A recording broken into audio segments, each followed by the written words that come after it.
Welcome to the Classes Permanent Podcast, episode 6 here. This episode's dropping here on Tuesday, December 16th. We had a fun episode here for you guys. It's back to your original 3. Admin Owen is back in the building. He is returned from wherever he went. Nice little clap there from Pucc if you guys can hear him. Pucc has decided to go on an adventure and is recording from his house, which fair enough, there's a snowstorm.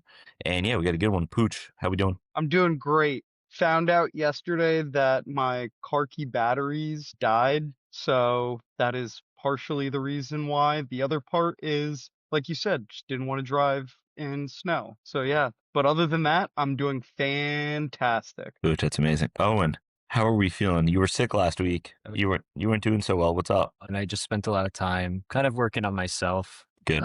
bettering myself, thinking about Pooch. Yep. A lot of that, mostly that. Okay. But hey, All right. but it was a good, a little bit of recovery, kind of Good. much needed, I would say. Yeah, 100%. You've been busting your ass over here. So, those first 3 posts really kicked the shit out of you there. So I'm sure we appreciate you getting that 4th one up, but it's really taxing. I got you. But we have a great episode here. I think we are starting to really find our groove. We're really starting to enjoy it.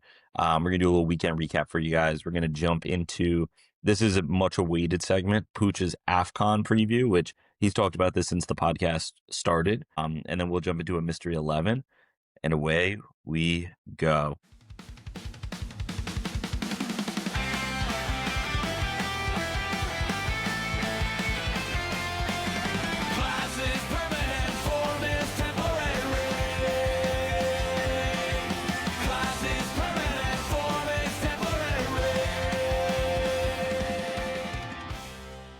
All right, so let's jump in here, boys, to a weekend recap. We don't have any midweek footy, so I think we'll just go kind of into what happened this past weekend, some of the storylines. Is there a game we want to start off here with? It wasn't the craziest of weekends. I think it was better than we thought it was going to be, though. I think that's fair to say. I would agree 100%. I think we all looked at it and we were like, this weekend's going to be a dud. There's maybe 2-3 games that you'll turn on. And then even going up until Monday night with the 4 Bournemouth Man U Yep. game, it was a really electric weekend for what it was billed as. I think the place I'd want to start is a Toynway Derby. Yeah. I watched that game and I loved it because I think for the first time in a few years, we saw what a real tough team looks like and what a fake tough team looks like. I think Newcastle for the past few years have had like this tough guy attitude and aura about them, when in reality, they're just a dirty team. And I think that game showed that Sunderland was the tougher team. They were a team that was willing to do anything to win the game, and Newcastle looked like they were going through the motions. They were complaining a lot more than I've seen them complain in the past. And honestly, one of the things, and this may be a hot take, but one of the things for me that came out of this game was I think Newcastle have moved past Eddie Howe. I think Eddie Howe is a guy that's going to get you into Europe consistently, but where Newcastle want to go, that next echelon of consistently being challenging for Premier League titles, getting into the Champions League, I don't know if he's the guy for that team.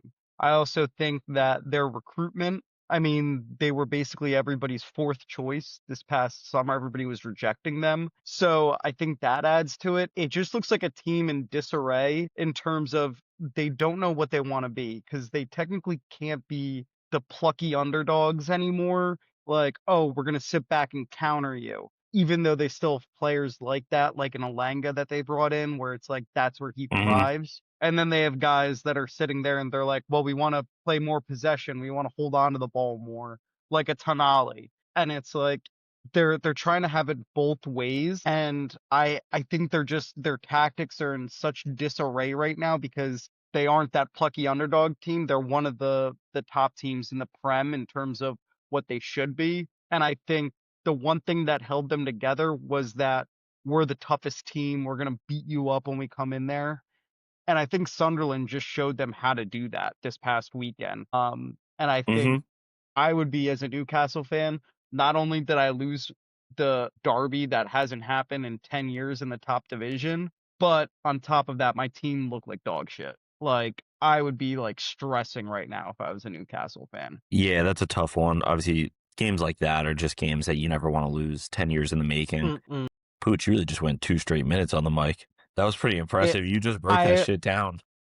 I was watching this game super intently. I woke up early to watch that game because it's been 10 years in the making, and I thought there was going to be a red card, at least one red card in the game. There wasn't, but I still got that like aggressive play style. The Yeah. fans were into it. Like it was just one of those games where like you're like, okay, I don't have a dog in this fight. I just want to watch guys like fight for their lot, like fight for the badge. Like this is like the biggest soccer game on the planet, and it proved that to me in terms of how at least Sunderland acted like this was the World Cup final to them. Yeah, I agree. And I agree with you when you're talking just kind of about Newcastle, going back to that. Like, they're kind of just a weird setup under Eddie Howe. I feel like they were Hmm. really good when they were the plucky underdog, like you said, and they were Newcastle kind of coming up from the championship, and now they're reestablishing and the Saudi money and spending.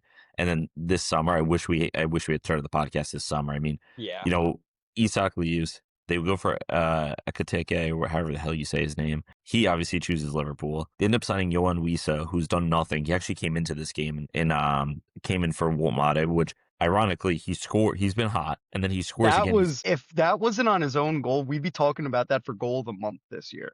like like that was Yeah, a sick also I mean, Ethan, we play a little here and there. We've played throughout our lives. The way he headed that ball, it was like he was trying to shoot on the net. Like, yeah, I don't know if you saw the clip, but like it's like he's like leaning and like your head is going towards your own net. I know you're told not like don't let it go past you if he can get to it. yeah. But the angle that he's taking, it's like let that go by. Like okay, somebody behind you scores. Fair enough. Just like the angle that he was whatever.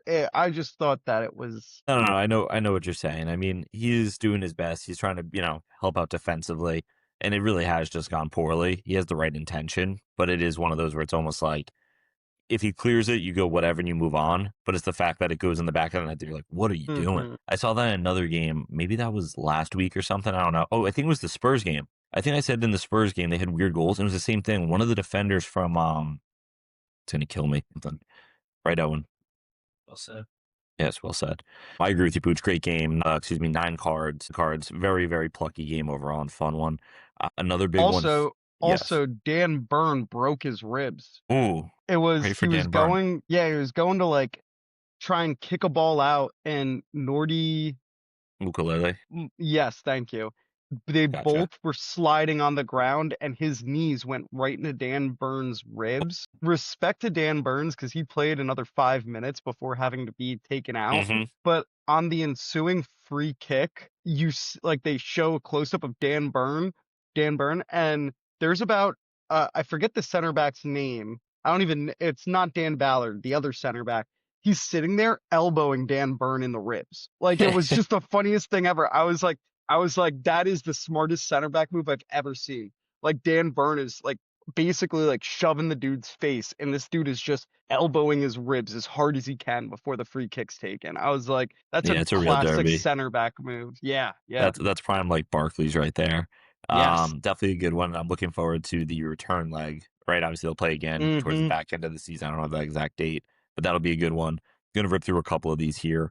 Chelsea beat Everton 2-0, and then Maresca has a bit of an outburst after the game, which was interesting. He kind of was on his Salah shit. It's weird because they won, which I respect. It's like the Pep thing where it's like, he wins the game and he's still mad about the performance. But yeah, I don't know. I mean, Chelsea, we keep talking about them. Just an interesting club, the way that things are going. It just feels like there's like a different story every week with them. And it's hard because it almost feels like, Malo Gusto and Cole Palmer back in the squad, they both have great performances. And then you still have your manager coming out and just like, haven't thrown a little fit. So I'm not really sure what's going on with them, but good for them. I guess they beat Everton. Poor for the Evertonians. Yeah, I think I'm okay with Maresca doing that because, like you said, like Pep does it as Yeah. well. Where sometimes it's like maybe you didn't have your best performance, even though I thought Chelsea played well. You don't want it to go to the guys' heads a little bit. Mm-hmm. But with that being said, there are also times where it's like you also don't have to say anything publicly. Like Yeah, I mean, you he could said it tell was the boys that in the back room. yeah, I mean, he said it was the worst 48 hours at Stamford Bridge since he's been there. And like, no one really can tell what he meant. Was the players, a lot of people are speculating it was like the club's not backing him, which I don't understand how on earth you could say that the club doesn't back him. They've signed everybody who's under 24. I actually got, unluckily for me, I turned 25 right before the window, so I didn't get signed. But like, I don't know. It was very, very strange. Yeah, I'm pretty sure, and I'm sure there's a few Chelsea fans that can correct me, but in the summer, he wanted more of a veteran center back. Yeah, I get that. And a lot of the Chelsea board was like, no, that's not how we're doing it. Like, Mhm. so I think that may have been part of something, maybe. And then it's just weird timing for him to come out and say it. I guess it's probably the best timing where it's like you just get off of a skid of a couple games where you haven't Mhm. won, and then you win and you can kind of talk your shit then. But I don't, yeah, I think there's some things that need to be publicized and others don't. I'm sure in a few weeks' time we'll find out it's just because like one of the physios said like Palmer needs to be taken off in the 60th instead of playing a whole nine, or like something like Yeah, that, yeah, where it's yeah. like he just didn't like how something was handled and it's not this big thing. But like I feel like people in football especially do this all the time, where it's just like they say I'll do it, they do all this cryptic stuff, and it's like just say what you mean to say, like just tell us what you mean. Like, but Yeah, whatever. or It's a, don't. yeah, exactly. Like keep it to yourself. Keep it confide in the walls. Yep. If we're talking about our outbursts, let's give a little Salah recap here. So I mean, Liverpool beat Brighton and Hove Albion 2-0. Salah's back in the squad, which I kind of said I thought might happen. I just found it hard to believe that one of the greatest Premier League players ever, Liverpool, was just going to be okay with being like, "Yep, you're done, you're out, goodbye."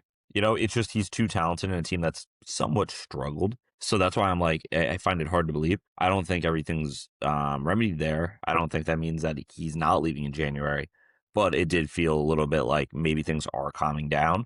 And I do want to shout out, I actually have an insider. He spends a lot of time in Liverpool and Merseyside and as well in Cairo, Egypt. So he's very, very tapped into Mo Salah. And Mo Salah did this exact same thing this past season. The last time he kind of was having issues with the club and he was talking out against them. It always has to do with his contracts. He's done this a couple of times. I don't know. He just said that it's been done very strategically by Mo Salah over the past Mm. couple of years. So there's something brewing here. Maybe it's Can that big I money move. Yeah. I guess your insider? Yeah, you get one guess. So can I no, actually I can just go right off the dome. Is it a guy that possibly won no Premier League trophy but won a Champions League, and realistically he didn't even win that Champions League? Other players around him won it and then he got caught on video spitting at a child? No, actually not at all. Uh, Okay. Are All right. you referring to who did that? Jordan Henderson? No, Jamie Carragher. I didn't know the spitting on a child then. And Yeah. I guess Yep. Hendo win the prime? Yeah, Hendo won the prime. Yeah, yeah, For yeah. Liverpool of the year. Okay, fair enough. That's on me. That's a lack of ball Wait. knowledge. Yeah, he No, he did. did. Yeah, he He did. did. He did. Yeah. Um, yeah, Liverpool take care of business there. We'll have to see what happens with Salah, I guess, in January. But it was just very interesting that he's back in the squad. It looks like things are going okay. We'll see where that goes in the next couple of weeks. Pooch, let's jump to Arsenal. Arsenal beat Wolves 2-1. Two own goals save Arsenal. What were you feeling through this game? Tell me a little bit. I mean, what was it? 80 something at the winner? Yeah, so my first thought of the lineup was just like, all right, this is probably the strongest lineup we fielded in a couple of Mm-hmm. weeks. And then 25, 30 minutes in, Ben White pulls his hamstring once again. I feel Mm, bad because these like things happen. but he was out basically all of last season with like they never came out and said what actually he tore, just basically he tore Okay. something in his knee. And then he came back to start the season and he pulled, I think it might be the same hamstring, Mm, and he was out for about a month. And then he started the last three games because we basically have no defenders at this point. okay. And then he tore or pulled his hamstring and he's out of like a month again now. So anytime, like for any team, not just your own, you see a footballer who keeps trying to work himself back in and he just keeps getting kind of stunted, it kind of sucks to see. But I'll say this, I don't think I've ever heard of one team scoring 3 goals and not even getting a point in a game. It's Like true. I'll listen, I'll take that. I mean, I know a lot of people are saying like the cracks are starting to show for Arsenal, but I'll also say like these are the games that like Arsenal need to win. Like the last couple of years, we would have drew this game, and then it's like you go on a run of like 3, 4 draws or losses. Like It's a game where on paper you're like, okay, you barely beat the last place Yeah. team was 2 points. Like clearly something's up. I look at it as, you want to know what? Maybe it's a positive. I know the next 5 games, we didn't win a single one last year. So to me, so far in the season, besides the first 5 games, this next 5 games is like almost as important as the first 5 where we had to go to Yeah. Anfield, Old Trafford, played City. We have, let me just look it up real quick. We have Everton away, beaten home, Villa home, Bournemouth away, and Liverpool home. We Oh, you did have Villa not, again? yeah, like we didn't get 3 points in any of those games last season. So I look at that as that's 5 games. We need minimum 12 points for me to even sit here after Christmas or going into the new year Yeah. and being That's like, fair. okay, we're for real. Like, if we don't get 12 points in those, I'm going to sit here and be like, it's going to be a City, a Chelsea, maybe us, like, maybe. I would feel much more confident if we got 12. That was my thoughts on a game where it's like, it was an boring first 80 minutes, and then the last 10, you're like on the edge of your seat, like, oh, awesome, we got 3. Oh no, we just drew Wolves. Oh, awesome, we got 3. And then let me tell you, screw the guy. I'm so happy he put in that own goal for the second goal. Last year, when we played them at the Emirates, he choked out Kai Havertz, no card. He then stuck his fingers in No, Gabby did he? Jesus's butt, and then Full Jesus Diddy. pushed Full him. Diddy. Yeah, no, he went full Full Diddy on Poochie is Gabby what they're Jesus. calling it. Like there's literally like a clip of him going like he like did like a claw into Gabby Jesus's butt, and like Jesus is like, dude, what the heck? And then Jesus pushes him, and he goes down like he just like got shot. Like I was like, you want to know what? That's karma for that guy. Like Wait, can you go do the home. claw the way you did it for the guy's hair? How did he was clawing into Just clawing. he was just clawing at his Hey man, sometimes, listen, you can't be all about demons and then get mad when you see a real demon on the field, all right?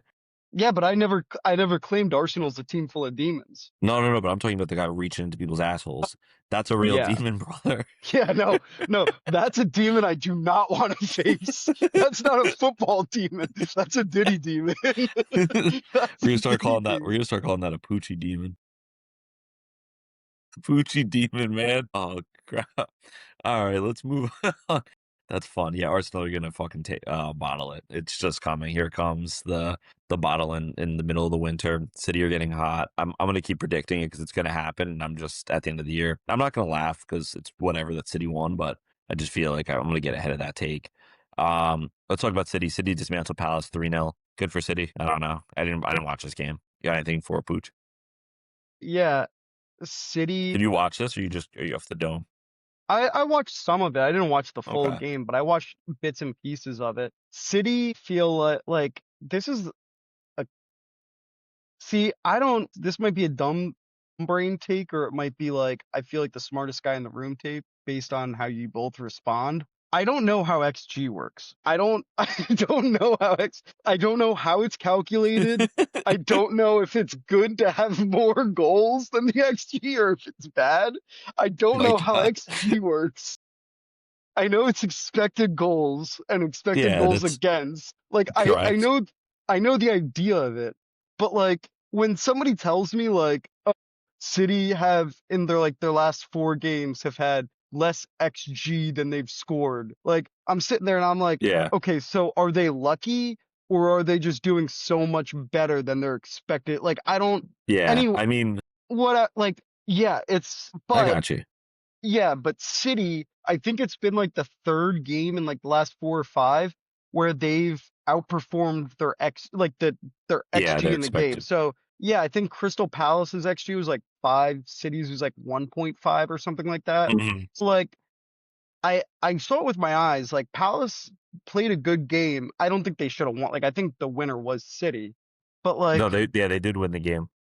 I the XG thing really bothers me because like Arsenal fans and like everybody else online sit there and You they're like got they're me. like they're like the downfall's coming. Look at this XG, and I'm like, yeah, but they got 3 points. What do you mean the downfall's coming? Like, explain what this means. Like, I don't know. Poor Pooch, man. He's scrolling Twitter. It just gave I'm him in the fucking hell. I'm in blender. XG hell. I'm in And you, X. and and you can't comment that on a tweet, right? You can't be like, wait, no, but we won. Why does that mean like, because then you're Yeah, just gonna get absolutely exactly. roasted by some British Yeah. guy.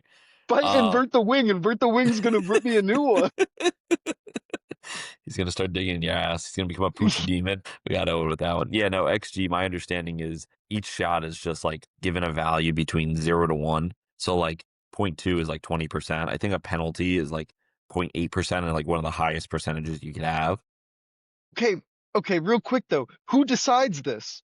See, I agree. Who That's what I was picks about to this say. I out? don't know who's deciding this stuff. Is it Peter Exactly. Banks? Is it Peter? Is it the ref Peter Banks? Who's Peter Like, who Banks? is it? He's one of the refs. Is it Howard Webb? Is it like, I don't know. Is it Lee Judges? Who is it? Who's There's deciding just like this? a really drunk lad in a pub somewhere, and Yeah, he's just like, yeah, 0.7, should have scored it. that's, you want to know what? That's how XG should be like done. They We should could get do a a group Pooch of G. like, yeah, yeah. I'll like just get a group of like 20 guys, have them watch a game in a pub and be like, just like put the XG based on their reactions. Like if you're like, Good call. okay, or like, all right, that was good attempt, good attempt. That's like point 0.2. But if you're like getting out of your seat, hand on head, going, oh, that's like point 0.8. Like, You know who loves XG is our buddy Mike. Mike's obsessed with XG. You'll talk to him about a game, and like the way that Pooch said, like, I don't know what that means. We just won the game. Mike will break down the XG. Mike will be like, so yeah, City won. The XG was 0.8732 to 0.438. You're like, so what was the score? He's like, oh, it's 3-0. And you're like, oh, okay. It's like, great, thank you for letting me know that. And you know, the XGA or something, it's like the XGA over average. And I'm like, all right, brother, like, did they score or not? But I'm with you. Good for City. I didn't watch that game, but that was probably one of the better games to watch. I think what Palace is in fourth, or at least I think they were in fourth coming into the day. I don't know. yeah, no, they're definitely high up in the table. I mean, Yeah, Glasner is gonna they're in get fifth. moved. Yeah, he's gonna move on. Like after, I think after the season, I Yeah, think he'll go to maybe I mean, maybe a Man U. I was If just about to say Man U. I mean, it looked like Amber yeah, might have turned it around, but maybe it was just a little like bright well, spot. You know, should we mention Amarin really quick because not only sure did they thing. draw 4-4 today, but he's been beefing with the under 21 players recently. I don't know Yeah, if you Kobe saw his Mainu. comments yesterday. Not even No, him. He like called out two guys that are just on loan right now. Like he was why like didn't Harry, yeah, yesterday he was like Tom Collier isn't even playing at whatever club he's at. Like poor kid, man? Harry Amass doesn't get minutes at this championship club. Doesn't even start for the under 21s. And I'm like, he was like, this is who we were playing with last year. I was like, what are you going at kids for right now? You're Yeah, I like a know. 40-year-old man. Like, come on. That's true. That's true. That's some real that's no Poochie there. Yeah, no, I mean, I know obviously the big thing is Kobe Mainu, who before Emmerman Hmm. got there looked like one of their bright spots, one of the pieces like to build around. And I mean, as a Barca fan, I've seen us linked a couple of times to him on a loan, and I would love that. That feels exactly like a McTominay. It just feels like he's going to go somewhere. Yeah. He's going to get all the minutes in the world. They're going to play him in his actual role, and he's going to like light the world afire. And then Amram's going to get fired, right? Like, and I'm not even saying that as an Amram hater. I'm saying that just like he'll get fired, he'll get let go. Kobe Mainoo's not coming back, and then United fans are gonna be like, "What the fuck did we just do?" You could have had a midfield with McTominay, Bruno Fernandes, and Kobe Mainu. Maybe the balance there isn't great, but you know what I'm saying? Like you have three like unreal Yeah. talents, and then even then, like I really do. I like a lot of the pieces I have. Like Mateus de Ligt, obviously, it took him a little while to adjust, I think, but since he's looked terrific. One of the best center backs in the Prem this year. Maybe not like top 3, but probably a top 10.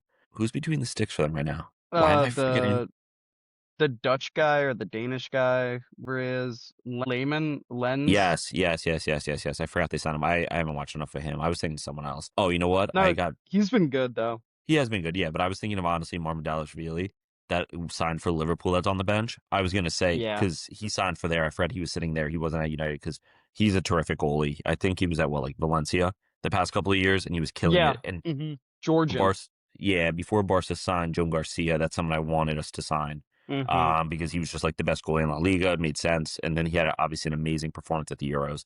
Unrelated. I think they have a lot of good pieces. I mean, Lenny Yoro is a good piece. Mateus de Ligt is a good piece, right? Like, and it's just crazy that, I mean, what's his name? Amad Diallo's terrific, right? Like, they have good pieces, and it's just crazy to see, like, I don't know. I don't know. I mean, they were in a good spell. I don't want to like start killing them now, but it just feels like one of those clubs where it just doesn't make sense how it's being run either. That's why we don't really talk about United. And on here, I have a hard time. I have no idea what's going on over there. And it's like you get Brian Mbeumo over there, and like he's doing all right. Like some weeks he looks great, some weeks he looks like shit. He should be lighting the Prem on fire. He was doing it quote unquote a worse Brentford side, right? Like this is a Yeah. Prem proven player, and it's also what's funny. And let me just move right into Spurs with this. It's the same thing with Thomas Frank. Thomas Frank is doing great in Europe, and then which he's never coached in, right? Prior to Spurs, he had never coached in Europe, right? And now he's struggling in the Prem and doing well in Europe. And it's like, no. Like I would have accepted and expected it the opposite way. If we were doing amazing in the Prem and he was struggling in Europe, I'd go, you know what?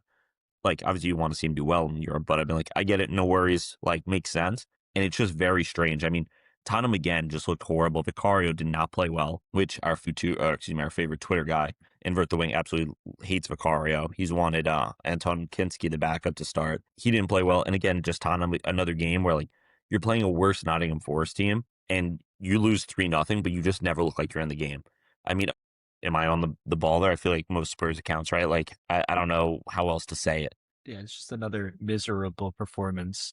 What came to mind when you were just talking about that past or recent European success, I also attribute a lot of that success to very poor Yeah, opponents. strength of. Yeah, that's fair. It's not like Frank is lighting up in Europe against Yep. some of these powerhouses. Like we'll get our points against Sylvia Prague.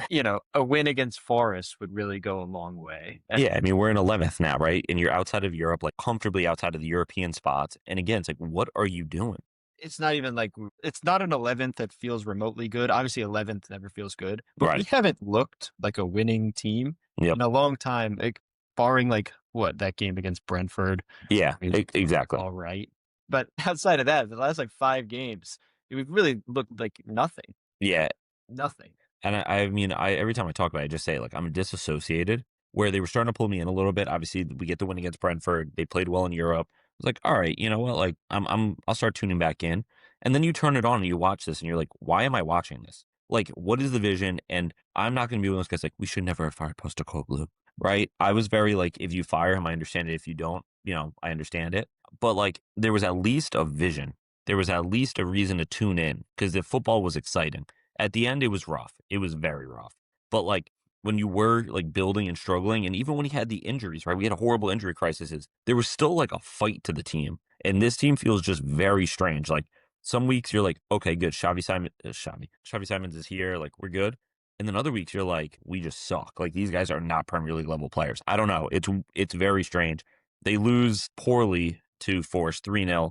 Like I said, I mean, I don't know. I guess you could put some of it on Vicario, but I don't think it's crazy because Vicario played like garbage, and it's not a game that you'd go, oh, it's on the keeper. Like the team, like we weren't going to win that game no matter what.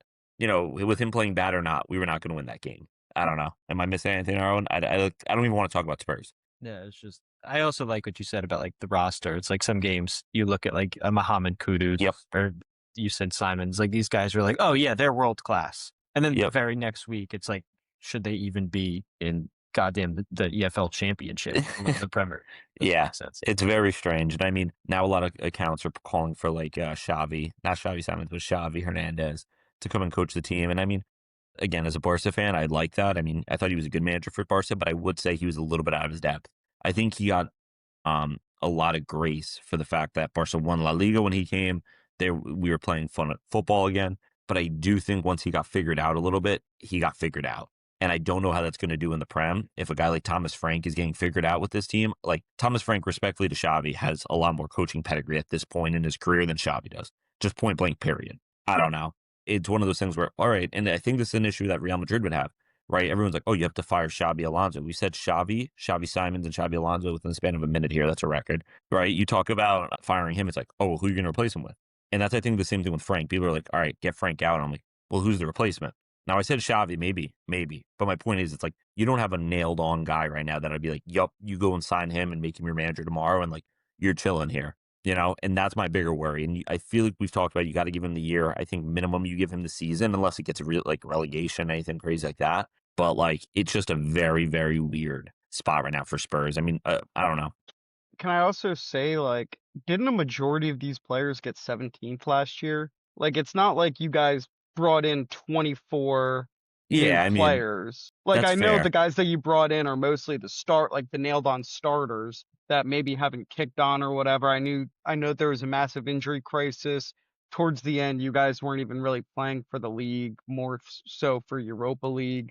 So like I understand all Yeah. those parameters, but also at the same time, it's not like a group that was with all of those in like a top four race dropped out to like Europa League. Like you know what I'm saying? Like Yeah. I it's mean, not like a team that was high up in the table. Like I think maybe you got to give Frank and some of the newer guys, and I know we're saying this in December, but like a yeah. bit more time, like because technically you guys are in 11th right now, which is 6 spots better than where you finished the season before. And if I'm not mistaken, you guys are only like 3, 4 points off of Champions League spots. Like, let me look Are right we? now, but like you guys are As on 20, you guys are on 22 points, and fifth place Crystal Palace is on 26. So like you're okay. 4 points behind Crystal Palace in fifth, and I understand like fifth place stinks, six Hmm. losses, 4 draws. Like it's not great at all. Like you'd rather be in that top 4 or 5 right now conversation. But like I do think we have like you have to give him a little bit of time. I agree with Tom. I think, and this is my only counter because I get what you're saying too, right? Like this team hasn't been a full overhaul, right? But at the Mm-mm. same time, like a lot of the like Spurs issues, right? When we were healthy with Postecoglou, this was a team that was kind of in like the top four, top five, giving people fits weekly. And then that was the big issue is he lost half those players for a very, very solid majority of that year. He lost his fullbacks, he lost his center backs, he was playing the kids. And I think that's where a lot of the damage was done. At the end of the year, it is what it is. He kind of just focused on Europa League, which again, he won the Europa League, so it kind of worked. I don't really think that was the best mentality to have regardless. That being said, though, winning a trophy at Spurs was like number one goal, right? Yeah. Every team has, it's like next year, if you're, and we'll go to American football, you're like, next year for the Giants, it's not to win the Super Bowl. It's like, let's get to 500. Let's like just be a relevant team, right? And like, I think for him, it was like, I need to win a trophy. Obviously, you can't get relegated, but like, I need to win a trophy. And it's like, if it's about finishing 17th or finishing 10th, you know what I mean? Like 17th with a trophy or 10th with nothing. It's like, you need the trophy. And, you know, he sacrificed himself a bit for that. Fair enough. But I agree with you. I mean, I think there's going to need to be more recruitment, but it's just frustrating because we know what these players are capable of. You know, I mean, Romero and Van de Ven look terrific when they're both healthy. They're when they, especially last year, when they actually played together, they had one of the best defensive records in all of England, right? Like as a pair, they just barely played together because of injury. So it was like frustrating. Then you get them healthy. And then, like, you know, again, when you had Udogi, Van de Ven, Romero, and Poor together, again, it was like Spurs like won every single game with that back line. So that's, I think, where it's frustrating for a lot of Spurs fans because they're healthy, you know, and it's like last year they actually did perform. They just weren't healthy and you kind of just throw your hands in the air. That's where you need depth. But yeah, I mean, I agree with you. Listen, at the end of the day, I'm not saying he should be fired, right? Or at least not at this point.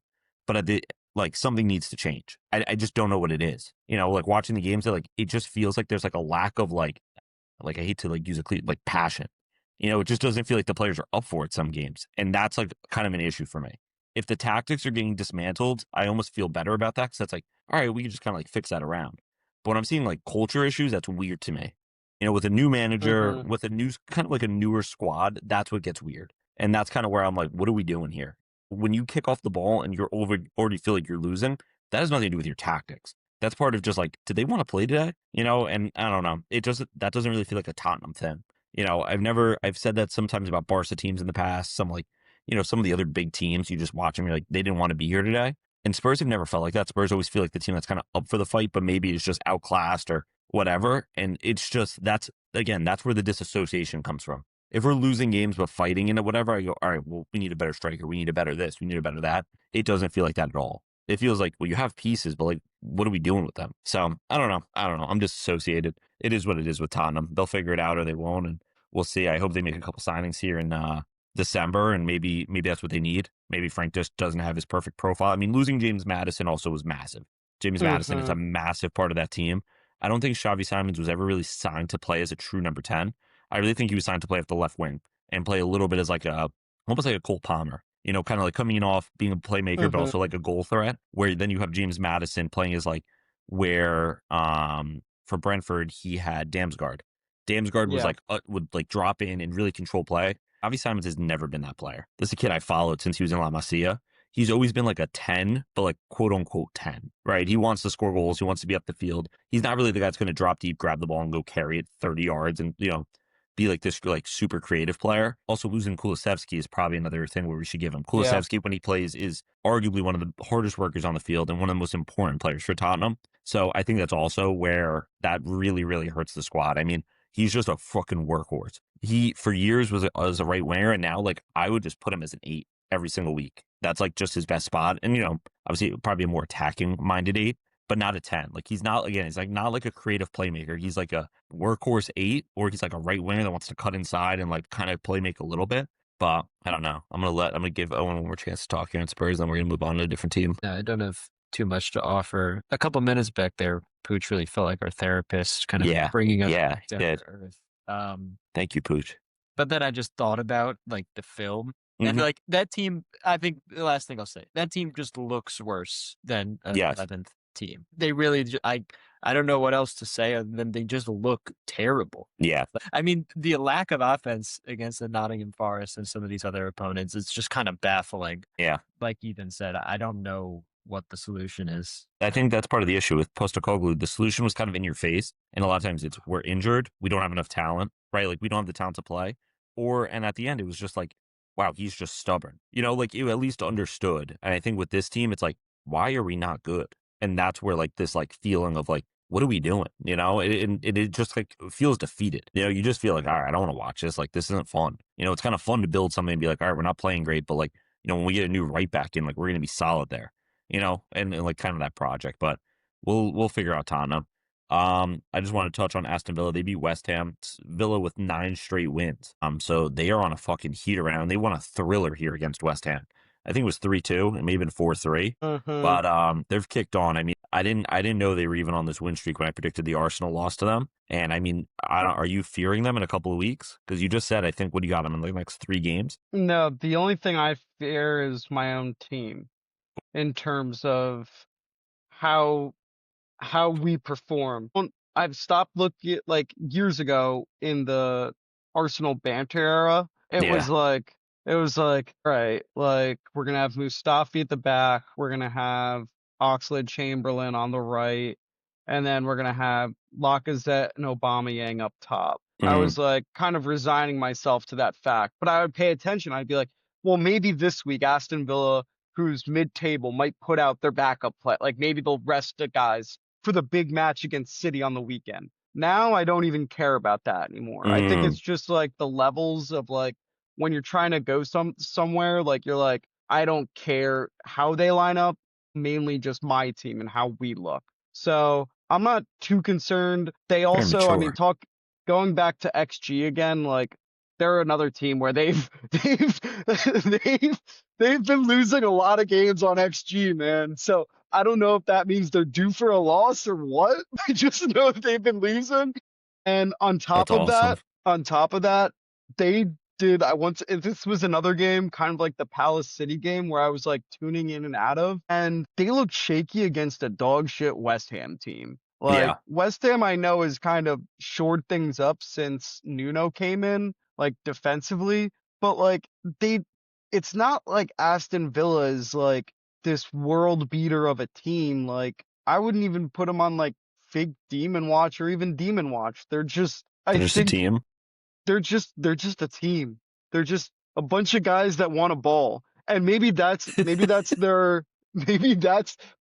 been keeping them going strong. They just want a ball. Like, maybe that's what's been making them going. But like, I mean, let's not forget, like, I also don't think Unai Emery has like the full control of that locker room. If you remember at the beginning of the year, Marco Bizot.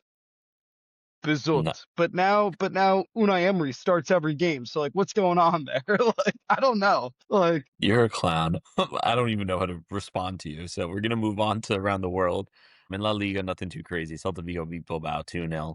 It's hard to go to Balados. It's hard to go to Vigo and win, especially this time of year. It's cold. It smells like fish. When we used to go to Vigo in that area, you would wake up. So it's about a 4-hour drive from Madrid, and we would drive. It would rent a car and go. And I used to take a nap in the car naturally. You're on a 6-hour flight, 7-hour flight, and then you get to Madrid. Now you have to drive 4.5 hours. And I'd actually wake up and I'd be like, what's like all this sardines in my nose? And I look out and I'd see this like gray, gloomy fishing city. It's like Gotham on the water. So it's hard to win there.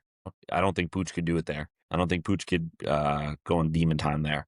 I'd In love to go. Vigo, Yeah. it's just the Spanish Seattle. I feel like I could do it. Yeah, but it's not hipster. Well, it's got like a little hipster, but like grunge, not like beanies That's and literally Starbucks. Seattle. All right, whatever. Fuck you, Pucc. Atletico beat Valencia 2-1. Barcelona beat Osasuna 2-0. Rafinha scores a brace. He's so fucking good. Madrid hold on against Alaves. They almost lost this game. Mbappe and Rodrigo have goals. You notice how I didn't say Vinicius? You notice how I keep talking about how Rodrigo is a better player than him? He's a bigger moments than him? I don't know. I'm not going to call myself a ball knower. You know what I mean? But as somebody who just continues to get take after take right on this show, I don't know. If Florentino Perez is listening right now, he should probably start taking some notes. But also, I kind of don't want him to take notes. Yeah, Ethan, I would watch out for that because you may find yourself as the sporting director of Real Madrid in about a couple of months. So yeah, I'm very unemployed. It is the dream to be a sporting director, but I don't think that's your dream at Real Madrid, if I'm being honest. No, I would rather. Trying to think of something pretty good. I would rather. I'm not going to say what I was thinking. Anyway, really, really bad. No, you have to now. You have to now. Okay, I couldn't think of anything, so I just said what I said. Okay. Fair enough. You guys caught me. That was applying just a little bit of pressure there, Owen. See what it did? Folded like a lawn chair. I could learn a lot from you. Bayern draw mine 2-2, which is crazy because I thought I actually got the over on that game, but I thought it was going to be a different type of over. Yeah, I don't know what's going on in the Bundesliga. I guess Bayern draw the worst team. Fair enough. Dortmund also draw. Dortmund are struggling, and Joe Bellingham suspended with a red card. I'm very anti-Bellingham family. They're all just very annoying and very stuck up in brats. After being what seemed like, everyone loves Jude Bellingham when he was at Dortmund. Now him and his brother are both just what do they call it? Prat or whatever? I don't know what the word is in English. England English, not us. Brat? He's a brat. Isn't there another word? Yeah. No, I think it's just brat.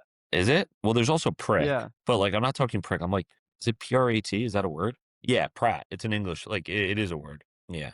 It's a fool, idiot, or contemptible person. Usually used in. Yeah.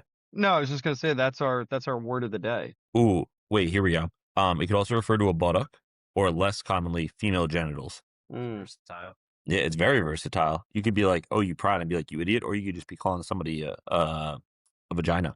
I guess that kind of feels like the same thing. Owen, not a feminist. Wait, no. I just said it's either a fool or a vagina. You said, oh, I feel like that's the same thing. No, but my point is if you're calling somebody that. Oh, yeah, you're just being a dick anyway. I don't think you're going to go up to someone you'd be really have strong feelings for and be dude, you're such a vagina, man.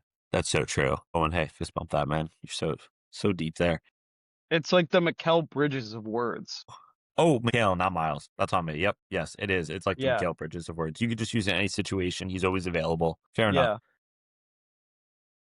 All right, we'll rip through this. Yeah, AC Milan draw Sassuolo 2-2. Pulisic actually had the game-winning goal and was taken away on some bullshit. Long story short, they did a VAR check, which was very soft. I think they said Loftus-Cheek had contact with somebody. I'm not sure on more, but had some contact with somebody, and because of that, they pulled the goal back. So Captain America, the LeBron James, Udinese beat Napoli 1-0. So that's obviously a big result there in Italy. And because of that, when Inter beat Genoa. Yes, thank you. 2-1. I had the over. No biggie. No, trust me, we're gonna get to the bets. And they now top Serie A. No, you're good. Don't worry, boss. Marseille beat. I'm gonna go fast this 1 minute here.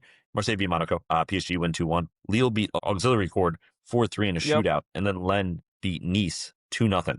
Around the world, Toluca beat Tigres in penalties to win the Liga MX title. Ajax beat Feyenoord 2-0. And yeah, let's go into the bets real quick, Pucc. Real quick, we missed one. It happened today. Roma, my Serie A team. Yes, they did. Beat the snakiest team in the world, led by the snakiest coach in the world, Fabregas, 1-0. Cesc Fabregas also got a yellow card, serves him right. Wanker. Roma is now 3 points off the top for Serie A when a lot of people did not think that they'd be in a title race this year. So Gasparini is doing wonders for my club. Claudio Ranieri is a savior. Last year, he got his last game because Roma fired De Rossi midway through the season last year because they were in 10th or 11th. They brought in Ranieri from retirement. He retired the year before. They told him, they were we just need you to finish out this year, and then you can go back into retirement. He was living in Rome. He was Mhm. Sure, why not? Easy Brings them enough. all the way back. I think it was like they were a point away from Champions League last year. So he like revitalized the club. There was like the final home game send off. They give him like these like miniature statues and stuff like that. And then after the game, a report came out that ownership was basically begging him to stay on as manager. And like the leader he is, he said, "No, I want to retire. I want to stay retired." But he's now our sporting director, and Oh, he's the okay. one that brought in Gasparini from Atalanta. So those two working together has done wonders for my club. And yeah, Roma's in a really good spot. Good stuff. I mean, Pooch, I don't really have any. You and I don't have a single team we root for. That's the same one. I literally don't think a single one. We're not always rivals. No. I think I'm ready to commit my life in Serie A to Roma. Yes, please do. Oh, I can get you a jersey too. I have a ton. So, but here's the only problem: is Napoli right now are looking really drippy, and on top of it, I mean, Scott, like you're gonna have to work on me a little bit here. Okay, you're talking about drip. After this, do a little bit of research on Roma's kits for this season. I'm Also looking on at it now. top of that, also on top of that, Roma's badge, Ooh, like yeah, see? ooh, and you got like the little wolf, like with like someone sucking his nipples. So that wolf So, so that actually goes back to Roman times about how the city of Rome was born. Remus and Romulus Yeah, I'm basically familiar. were two children that were left in the woods. This mother wolf came by. She basically raised the boys. The boys ended up raising Rome. Half of the reason I know this is because I rewatched Gladiator 2 Friday and they talked about it, but there's so much history of the club. The club is known for having people who like the leaders, the legends stay on forever. You know a guy named Totti, Roma No his whole Totti, no career. party. Yeah, well, Pirlo, but we can go with Totti. No, I There thought it was is it not no Totti, no party. no, it's Pirlo. I Fun Really? fact, in seventh grade, I that was one of my Christmas gifts that I begged my parents for, and I wore it to school like every other day. It was just Pirlo's face. Pooch, are you sure it's no Pirlo, no party? Because I'm literally looking at pictures of people holding signs at Roma games that say no Totti, no party. I think it was like maybe just an Italian thing because I'm I mean, currently looking at one that there. says no Pirlo, no party with people holding it outside. No, you're not. I am. I'm on Plus, on Google right top now. of that, I had What? the shirt as a kid. Pooch just froze. On top of no, I'm good. On top of that, I had it as a kid, the shirt. Oh, okay. Anyway, yeah, we'll call that one a draw. How's that sound? Let me Fair. see. What percentage am I in on Roma right now? Oh, and do you have an Italy team or no? I really don't, and I'm getting nervous here that I'm going to be roped into some funny business. Well, here's the thing. Maybe you and I are free agents. Right. We obviously have an in here, but we can also gang up on Pooch. Yes, it's true. We could find. I mean, I don't think who's Roma's big rival. Lazio, do not. Mussolini's grandson is on the team. Yeah, I'm not a Lazio guy. I think my clubs, if I had to pick in Italy, I'm definitely out of Juventus. I'm out completely on them, right? I mean, don't get me wrong. There's obviously some of the smaller clubs. I think Roma's one that has my heart a bit, right? Della, Totti, a lot of what you said I'm with. If we had to pick a Milan club, which one would we go? This is where I get torn too. See, my problem is, I mean, the Pulisic factor it's a big one. That's right now a massive factor. Because not only is he, LeBron James, Captain America, all that, Yep. but he's just playing beautiful footy. Yep. And, an excuse to really like dive in. Yeah, and he's probably not going to leave there. He seems very happy. So, I mean, here's the tough part. Like growing up, I probably would have leaned more Inter Milan over AC Milan, just the blue. I'm more of a blue than red guy. But like right now, I'm like, all right, let me avoid the Milans. We're just gonna avoid the city of Milan. And then like Napoli right now, we were talking the other day about some of the legends of Napoli. And then like now you have obviously like Maradona as well, but like now you got like Don McSauce just dripped out in Napoli, and it's kind of like, do I ride that wave? I'm not super tied to that wave, but I don't mind, catching it a little bit. My big hang up with Napoli, and I've felt this way for a very long time, hate their logo. Yeah, it's very basic. The worst in the Serie A. And like whenever I see it in like a Champions League group or like on a list where it just it looks fake out and it just looks ugly, like it has like a texture to it. It should not. Yep. That's just something I can't really look past. Yeah, that's our graphics guy, so that makes a lot of sense. Now I sound like a goddamn loser. No. Graphic design is your passion, dude. It's not. It's okay if it is. No, I agree about Napoli. Anytime you when you play like career mode, and I don't even think it was Napoli. I think it's like Juventus and some of the other teams have the fake like Piemonte Calcio, and that's what Napoli's like end feels like. It feels so fake. So I'm out on that. You're right. Dude, we could choose a Serie B team, Ooh, and then ride them ride them all the way. all the way. We could really ride. That could be awesome. Well, here's the thing. Can I also can I real quick just butt in and offer another thing for Roma? You guys mess with the American Pope, the new American Pope? I mean, yeah, I'm rocking with him. I'm a Catholic Okay. Where does he live? in Vatican City. What city is outside of Vatican City? Brother, I don't know Italy. I have a feeling he's going Rome. to say Rome. Yeah. Ooh. It's in We've Rome. got on our side, brother. Wallahi. It's the first ever American Pope living in Rome. This is an intervention Pope. from the I'll tell man you what, above. Pucc, I will declare my allegiance if Roma third kit shows up on my doorstep. Ooh. If you give me that white collared kit and if that comes down my chimney on Christmas morning, then I'm all in. And no That's a- How about questions this? asked. How about I can offer you a different white collar because I know a Yep. couple people within Vatican City and we can get that one Ooh. going. We are connected in Vatican City. Yeah. We're probably the most connected podcast in Vatican City. Yeah. We have a fraternity brother who, Fun fact. fun Actually- fact, after he, what's the word? Educated us, I guess is the correct word, the politically correct word. Years later, he graduates. He then decided to go become a priest, which, as you can imagine, is very conflicting for us. Oh my God. Also another fun fact that I found out like a month and a half ago, because Vatican City's its own country, they actually have a league themselves. I think I It's knew what you're like- about to say. Go on.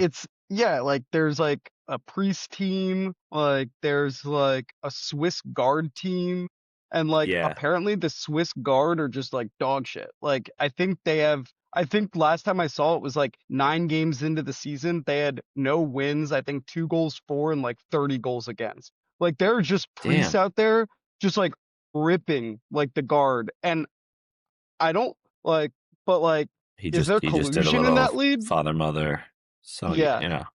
Yeah. Holy Spirit. Like is there collusion in that league? Because like the Swiss Guard are supposed to be protecting like the priests and everything. Like, are they just letting everybody else win, or are they just that bad that like they lose by like 6 goals every weekend? So, fun fact about that Pooch as well, and this is what I saw. So there's no like on FotMob or any like you can't get the No. scores live. They actually report them every week. That's like a report that goes into the newspaper or whatever. Like you have to like go and inquire about who won the games. Like it could be very easily just like somebody just like sitting there the way they do FotMob and just making a league. No.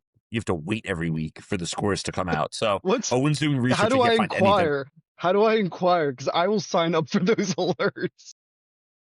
I think I'll give us a weekly report of how that league is going. I mean, Owen's really struggling to find any info. They keep it under wraps. Yeah. It's literally like an HTML website. If for those that don't know what an HTML website is, it looks like a Word page, like a document with just like Times New Roman font. And right, it just has the date and the scores. That's it. That's all it has. And this That's is from so last awesome. year. Yeah. Oh, this is from last year. This isn't even this season. Yeah. Wait. Send Pooch that link if you could. Just text it to him. Yeah. Let's get on this. Let's be the biggest Vatican City league pod. I'm looking into this tonight and tomorrow, because I need to figure this out. I need to get these reports. I need to hear who's scoring, who's not, who's playing well. Okay, that's on my list for tomorrow to look into. Yeah, Pooch. Well, we're gonna move on in a second, but I'll say Yeah. regarding me and Roma, Owen is clearly easily bought with just jerseys, which is fair enough. Here's who I'm between right now, and I'll give it to you easy. I'll give you my short list like it's college football recruiting. I'm sure you'll appreciate this. Roma number 1. Roma right now is Okay. the team that like crystal ball. You got me at 65-70%. Como, Lake I Como, was actually about to say that. Cesc if I had Fabregas. to pick a second one. That's Right? for me. Como's a nice, like, it seems like a fun upstarting project, which I know if you're probably a true Serie A fan, you probably hate that because that's like the Wrexham almost. Number 3, I'm between Palermo, Venice, right? Venezia, and then also, and I'm kind of leaning a different way now because I see they're not doing so good. Spezia. I'm a big Jersey guy myself. Oh, or we could go with someone we brought up earlier today, our friend Mike. Frosinone was his like family's team in Italy. I'm going to avoid them actually. It's okay. No disrespect to them. It's just I can't give him 7 teams that I'm interested in. So I'm between Roma, Como, And I don't know, are we missing another team? Don't do Fiorentina, bro. Fiorentina are in bottom of the Serie A. Well, a guy like me, I for all my sports, I like to pick the worst team. I'll leave. It happens. I like to set myself up for failure, and I like the color purple. Yeah, okay. Yeah, two nice big things for me: a bad team and the color purple. Yeah, Skull. You know what? And the other thing we should probably do is we should probably also take into account the cities we're going to. Because if we ever do catch a game, like, you don't want to go to, like... Well, when we become the sporting director of this. Right. Yeah. Well, we'll probably buy it. Once all these ad monies hit to my bank account, we'll just buy one of these smaller teams. Like, I don't know, Lazio. Like, yeah, poor Pucc, man. All right, Pucc, you can get working on me there. I'm on about 65, 70% at Roma. And I will say that wherever Owen goes, there's a good chance I go. Because number one, I don't want to be singled out. Number two, I like camaraderie. But I will also say, if Owen goes somewhere else, I'm happy to maybe join up on Roma and gang up on Owen. How about this? How about we make a deal? I become a Barca fan, and you become a Roma fan. I promise I will never say, like, when El Clasico's playing, like, I'll never mention Real Madrid, hope they win, like, all that stuff. I'll be fully on board with Barca.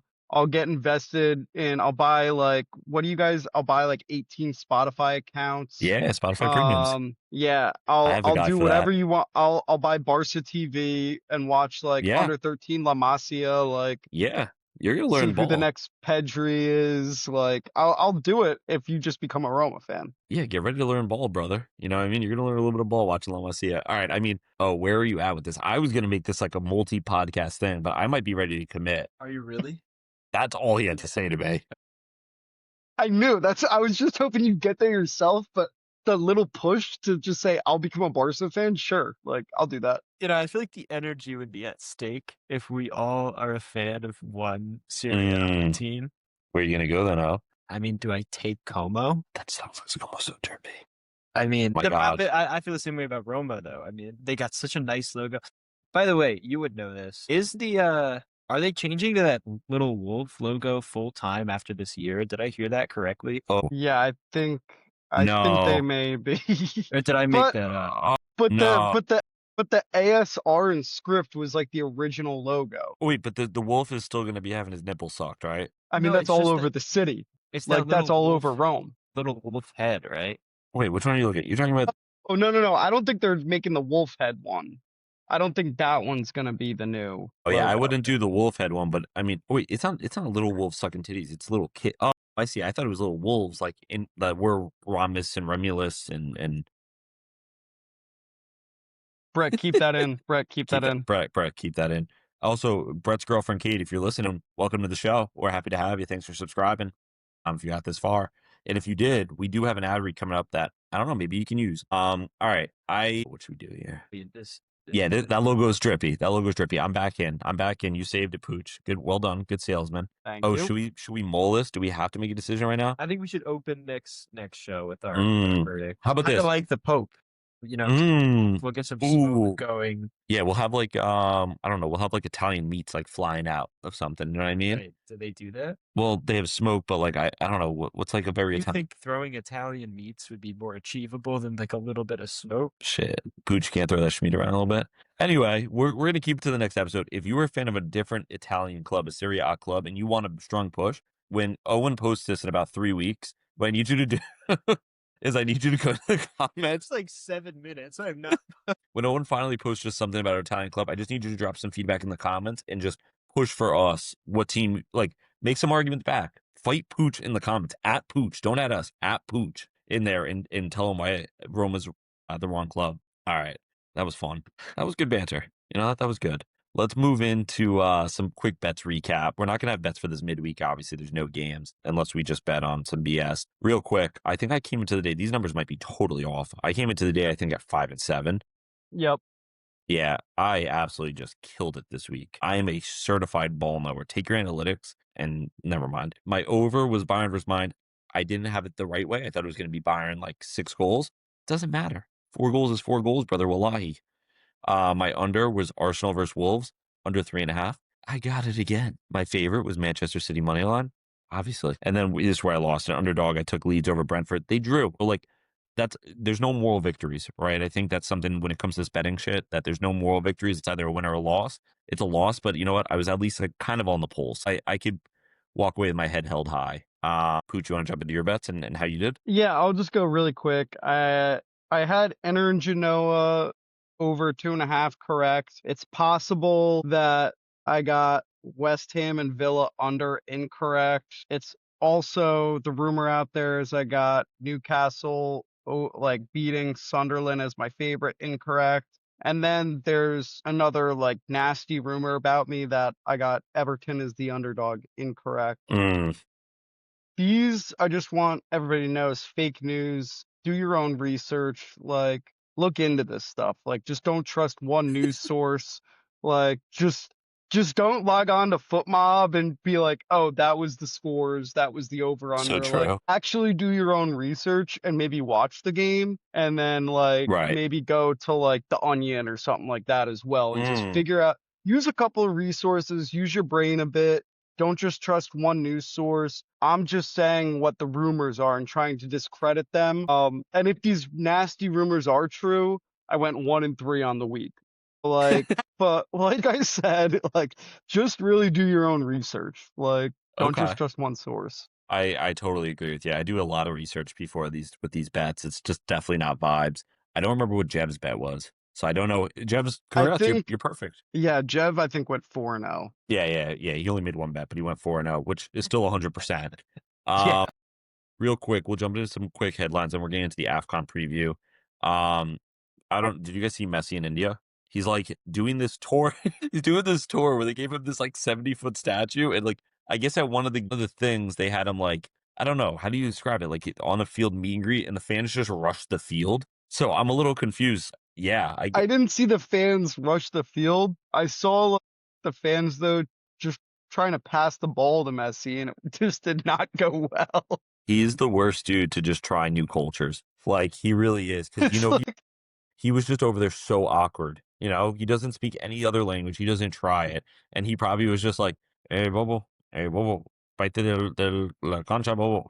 You know what I mean? And you had some Indian guy who just like his whole life, this was his dream. And Messi just called him an idiot and to get off the field. yeah, it felt very much like the opposite of whatever I Showed Speed does. Yes. Like Ironically, it was less organized.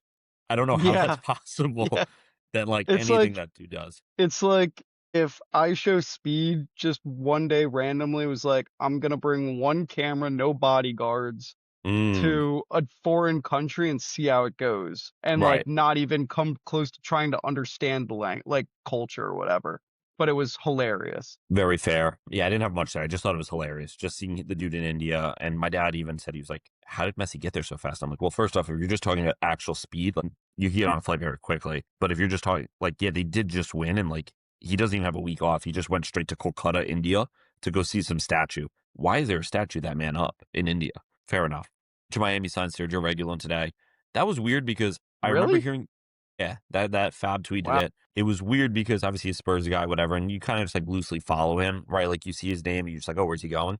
And he's just been a free agent for like 6 months, just waiting to sign for Inter Miami, like legitimately doing nothing, just being like, I'm gonna go sign for Inter Miami when the winter window's open, when their season ends. It was made official today, and they really did just replace Jordi Alba with another like short Spaniard left back, which ironically maybe he's going to be better because he's a little bit younger, but really weird move. Although I will say if you're into Miami, smart move. You just got like a 28-year-old, you know what I mean, in a spot that you had what, No, a yeah. 35-year-old in. I think that's a fantastic move. This is the first I've heard of it. Yeah. I mean, Well, great move by them. That was very Trump of Somebody you, Pooch. fart? Somebody fart? Nah, I was just blowing my nose. I got over I with know, it. I know. It I know that. picked up on my mic as if it was right next to your mouth. That's ridiculous. I'm a little bit of a snotty boy. Michael Bradley was named the Red Bull New York coach, which he did just win, I think, like the USL2, not a USL2. Oh my God. He was with their like second team. Exactly. Red Bull 2. I think they won like MLS Next or whatever. They love him in the building. I am currently part-time employed by them, and everyone loves him in the building. He seems like a good dude. Anyone with a head that you just feel like you want to rub, you know what I mean? Always feels like a good dude. Pooch, Give why me are you your making top face 5 heads you'd like to rub. That's a good question. That's a very good question. I'm a little on the spot. Top 5. I can give you probably 3 off the top Number of my one, head. one of the biggest ones. One of the ones I'd most like to rub is probably Pitbull because I've met him and That's a good I had one. to fight it. He's also like a shorter guy, and I kind of just wanted to like grip his head and just pick him up. You know what I mean? Like almost like a little Lego Yeah. character. Donnie, Mr. What? You know what I mean? He was cool to meet. Shaquille O'Neal, if I could get up there. You know what I mean? I feel like if you have the ability to jump up there and touch it like that, you should just get $1 million. It should be like a competition. Imagine he just blocks you, he just swats your shit, wrist falls off. You have to explain the rest of your life. You tried to rub Shaq's head. I'm trying to think of other bald people. Who's got like a shiny bald head?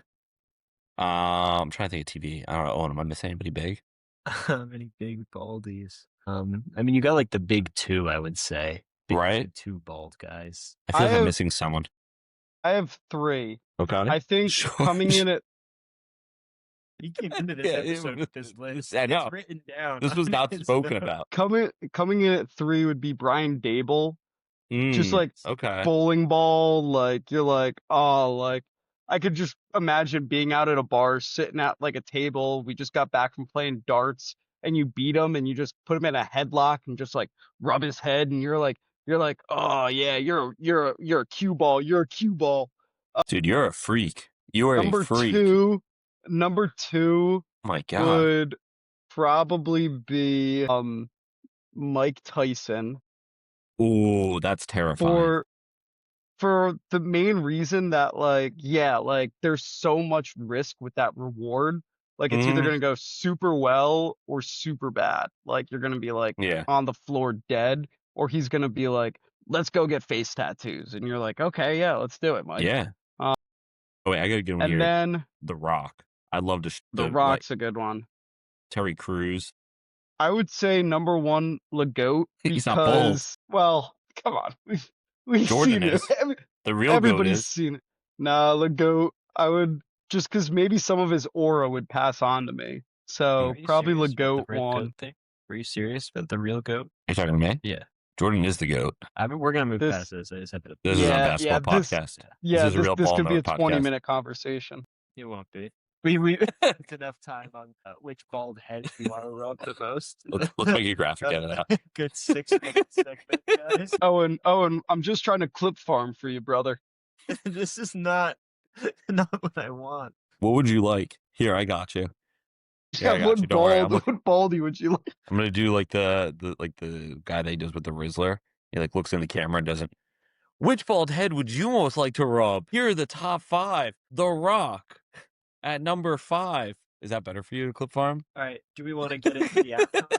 Yeah. Please give us an ad read here for AFCON. I have no ad read. I thought you were doing the ad read. The best. I'll do a quick ad read. All right. Quick shout out to Dude Wipes, because toilet paper alone doesn't always get the job done. Dude Wipes are extra large, made with plant-based fibers, and designed to leave you feeling clean, not irritated. They're perfect for home, travel, or throwing in your gym bag. And once you start using them, regular toilet paper just feels outdated. Check out Dude Wipes online or grab them at your local store. Use code ClassesPermanent for 10% off at Dude Wipes. Keep that booty feeling clean.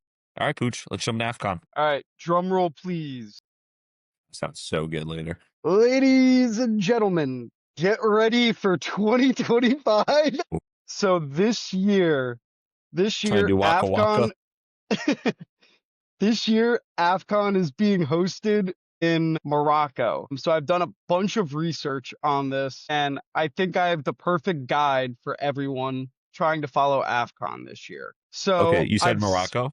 Yeah, that's where it's being hosted. Okay. So it's split. I've split it up kind of for easy digestion. The teams into 5 different pots, basically. The first pot is the we're just happy to be here pot, where these teams will probably all get grouped. Like there's no way these teams get out of there. We have Mozambique, Comoros, Botswana, Zimbabwe, Sudan, Tanzania, and Uganda. The next group is basically we're happy to get the hell out of this group.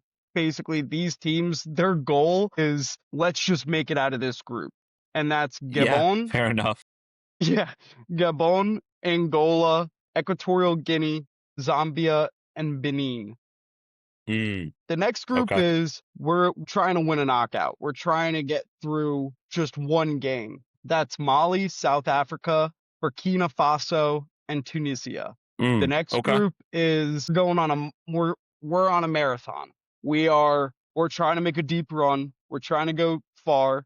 We're trying to deep it. It is Cameroon and DR Congo. And then the group that everybody should pay attention to, it's the winner is going to come from this group, and it's Morocco, Senegal, Egypt, Algeria, Ivory Coast, and Nigeria. So that is kind of the 5 pots you should be paying attention to. That was Now, awesome. yeah, there are 6 groups of 4 teams. So basically, the top 2 teams go through, and then out of the 6 third place teams, the top 4 also advance. So just a little bit of background before we even kind of go into the teams and the groups Sure. is 2023 was the last AFCON. Ivory Coast was the winner. Nigeria was the runner-up. South Africa came in third, and DR Congo in fourth.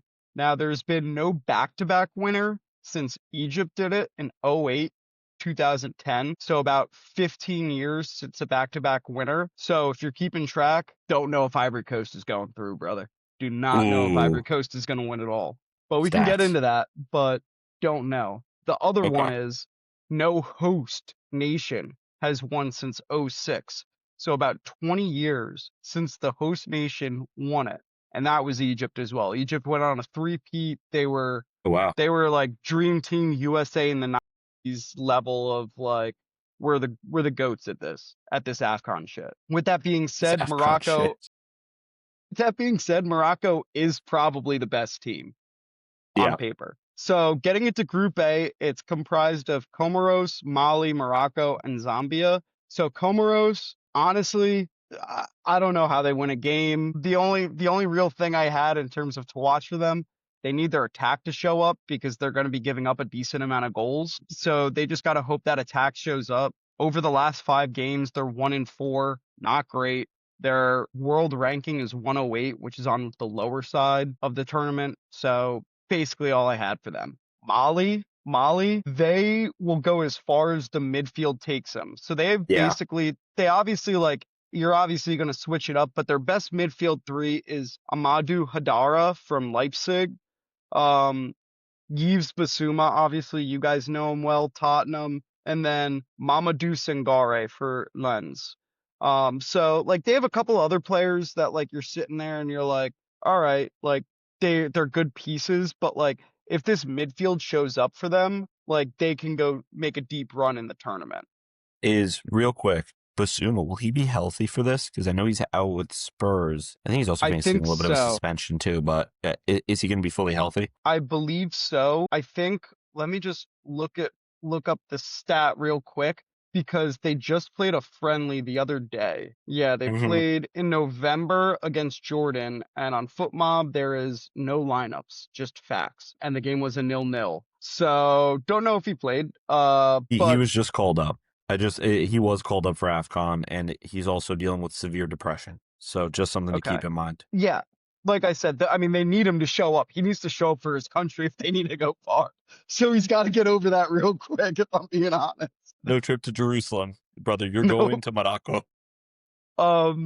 Morocco, on paper, they're the best team, like probably by far in this tournament. Their kind of goal or like their thing is they need to break the curse. Like they are probably the closest we've been in 20 years for a team breaking the curse of the host nation. I Okay. mean, their attackers are Brahim Diaz. Yeah, they got a squad. I'm not gonna try and pronounce the guy's name. I don't want to butcher it, but the guy from Villarreal, Ilias. Nope, not gonna do it.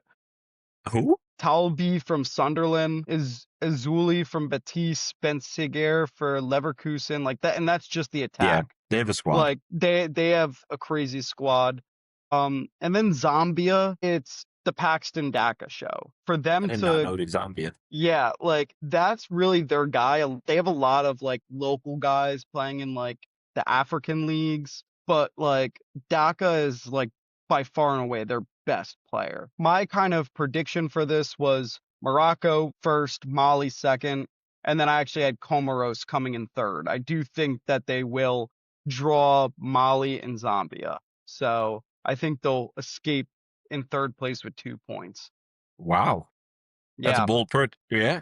I I mean, know. Well, AFCON gets a little crazy. It's not like these European tournaments where you're like, man, Italy and England, they're going through easily in Group A and B. No, no, no, not here. they're on demon Group time. B consists of Angola, Egypt, South Africa, and Zimbabwe. Angola, so I was reading up on them, and basically they're an up and coming team. They're kind of one of these teams that's a younger team. They have a lot of good young talent. It's just a matter of they're not fully there yet, but they're Yeah. getting there. They actually, in qualifying for AFCON, went undefeated. And in AFCON, it's set up to where I believe it's everybody that tops their group gets in, and I don't believe second place gets in. Like I think it's literally they split it up to where everybody that tops it gets in. So like they went undefeated. Their big thing is they need Gelson Dalla to step up. Gelson Dalla is a forward that plays for Al Wakar. So they need him to step up. The next team, Egypt, as we all know, the big storyline for them is it's very similar to Messi and Copa, Messi and World Cup. Mo Salah has never won an AFCON. So Mm. the team will be all be pulling basically to try and help Salah Yeah. get his AFCON. They have a lot of guys once again in the Egyptian league, all basically playing for Al Ahly, which was at the Club World Cup over the summer. But their three main guys, I would say, are do you remember Trezeguet? Yeah. Yeah. I think he played for West Ham. He plays for Al Ahly now in Egypt. And then Marmoush and Salah. So Okay. those are kind of their big three guys that will need to step up for them. South Africa, their big thing is they need to show everybody that 2023, where they came in third place, wasn't a fluke. And then Fair. also show the world that like, hey, we deserve to be in the World Cup. Like Yeah. it like wasn't it's not like a pity It's not a invite fluke. like Yeah. it was in 2010 where like they're the host nation. We deserve to be here and we're going to show up in the summer and also in AFCON. So that's kind of South Africa's story. And then Zimbabwe, only thing I could find, if I'm being totally honest, is they need Nakabia to step up to lead the way. He's like their best player. He plays for, let me look, I have it written down. He plays for Luton. Oh, all right. So he's kind of their best guy. Also, I don't know where this club is, but when looking, there are a few guys for the Zimbabwe team that play for a club team called Scotland with two T's. So it's like Scotland. It's pretty funny. But yeah, that's Zimbabwe. So in Group B, I have Egypt winning. I then have Angola in second and then South Africa in third. Group C consists of Nigeria, Tanzania, Tunisia, and Uganda. One of probably, I'd say, the easier groups on paper, but I think it could potentially be a little bit of a hiccup for Nigeria, especially how they've recently been like going. So if people don't know, Nigeria did not qualify for the World Cup. Kind of the reason for that was early on in the World Cup qualification, for the CAF, they were like losing every game. They ended up finishing on like a 3 or 4 win run in qualification. They got to like the last game that they could get into to try and get a playoff spot for the World Cup, but they lost to DR Congo in PKs. So Okay. this is a team though that actually has a ton of talent, but they have never really clicked together over the past year or two. It's a very you'll like this team, Ethan, because they're a very vibes team. That's They're what it's all very about. like they're very like let's all go on Snapchat and record each other doing dumb shit. Like they Was have very Alex. worried where we were going with that and why I would like that. Go on. No, no, no, no. It's like you and your like it's very much like, oh, me and the boys, like we're all like just sitting here recording each other like running into a stop sign. Like you know what I'm saying? Like putting our head through a Fair stop enough. sign. That That's type of stuff. that's as prime Ethan Cohn as you can get right there. Yeah, Fuck yeah. Like obstructing government. they have Calvin Bassey, Owobi, on Onyaka for Brentford, and Didi. Who else do they have? They have obviously Adama Lookman, Hmm. Chikwueze, Osimhen. Like they have a good team. It's just a matter of like the talent's there. They just have never really this group has never clicked. So if they want to win, they need to click. Tanzania is a really good defensive team, but they have no attack. So basically, they just need the defense to carry them. And that's why I Okay. think it might be kind of a slippery slope for Nigeria, because they are talent-wise head and shoulders above the entire league or the entire group. But the other three teams are very defensive minded, and it might kind of backfire on Nigeria. Tunisia, so since 25, Tunisia's had a wild run. They've actually made 3 quarterfinals in that time. So 15, 17, 19, 21, 23. So 5 tournaments. Out of those, they've made 3 quarterfinals, 1 fourth place finish. So they finished in 4th once. And then 2023, they got grouped. So Okay. they're at that point where it's like, they're like kind of knocking at like they're getting up to the steps of a house, but they haven't knocked down or kicked down that door yet. And that's basically what they need to do this tournament, is try and kick down that door. They have one of their guys that they have is Hannibal from Burnley on the team. Yeah. And Hannibal then a couple Mejeri or other whatever. guys yeah, just a couple other guys that play throughout the big 5 leagues in Europe. So they're not a bad team, but they're a team that they need to kind of get it going sooner rather than later. Uganda, I mean, the goal for them is to advance, like, brother. Like, this team is like, yeah, it's, I mean, good defensively, but like, I mean, if they advance, they're throwing parties. So Group C, I had Nigeria first, Tunisia second, Uganda third. Group D is Benin, Botswana, DR Congo, and Senegal. Yeah, tell me about So the Senegal Benin, team. Sorry, I'll start with tell you. Benin. No. I'll tell you about Senegal for sure. Oh, so Senegal is, think Belgium. The last like Mm, 5, 6 years of Belgium. okay. They're one Golden of the era? favorites. I think betting lines have them is the 4th best team to win, like 4th best odds to win it all. But their golden generation is kind of coming to that end. Like, this might be the last AFCON where you're sitting here and you're like, it's a full squad of Senegalese guys that are like very, very good. Okay.